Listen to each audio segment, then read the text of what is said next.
প্রিয় সাংবাদিক বিন্দু, আসসালামু আলাইকুম। আমি মোহাম্মদ আলমাস হোসেন, গ্রাম ধাপ শ্যামদিনেন, রংপুর। তত্ত্বাবধায়কারী মেসার্স মেধা কনস্ট্রাকশন, রংপুর।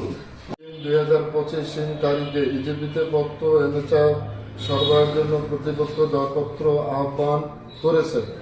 সেই দরপত্র মোতাবেক আমি ইজিপিতে পত্র এমএচআর দরপত্র ইজিপিতে দাখিল করি, কিন্তু কর্তৃপক্ষ নিয়ম বহির্ভূতভাবে ঠিকাদার বৃন্দের দাখিলকৃত কাগজপত্র যাচাই বাছাই না করে তাহাদের মন মতো ঠিকাদারকে কাজ পাইয়ে দেওয়ার জন্য উপজেলা স্বাস্থ্য কর্মকর্তা সুজয় সাহা তার মনোনীত প্রথম, দ্বিতীয়, তৃতীয়, চতুর্থ ঠিকাদারকে ওভারটেক করে পঞ্চম ঠিকাদারকে কাজ পাইয়ে দেওয়ার জন্য পায়তারা করছে।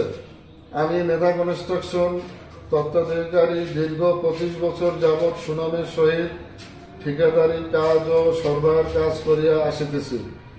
যথা রংপুর মেডিকেল কলেজ ও হাসপাতাল এবং রংপুর বিভাগের বিভিন্ন উপজেলাতে পত্র এমএচআর সরবরাহ করিয়া আসিতেছি এবং আমি কার্যাদেশ পাইয়ে কাজ সম্পূর্ণ করিয়াছি।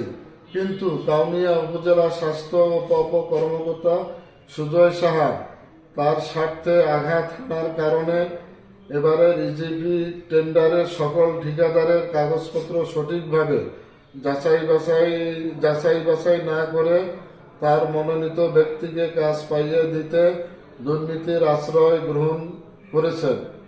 তাই পুনরায় সকল ঠিকাদারের কাগজপত্র যাচাই বাছাই করে নিয়ম মাফিক ঠিকাদার নিয়োগ দেওয়ার জন্য সংশ্লিষ্ট কর্তৃপক্ষের দৃষ্টি আকর্ষণ করছি। ডিজি হেলথ এবং বিভাগীয় স্বাস্থ্য পরিচালক মহোদয়কে তদন্তপূর্বক ব্যবস্থা গ্রহণের জন্য অনুরোধ জানাচ্ছি।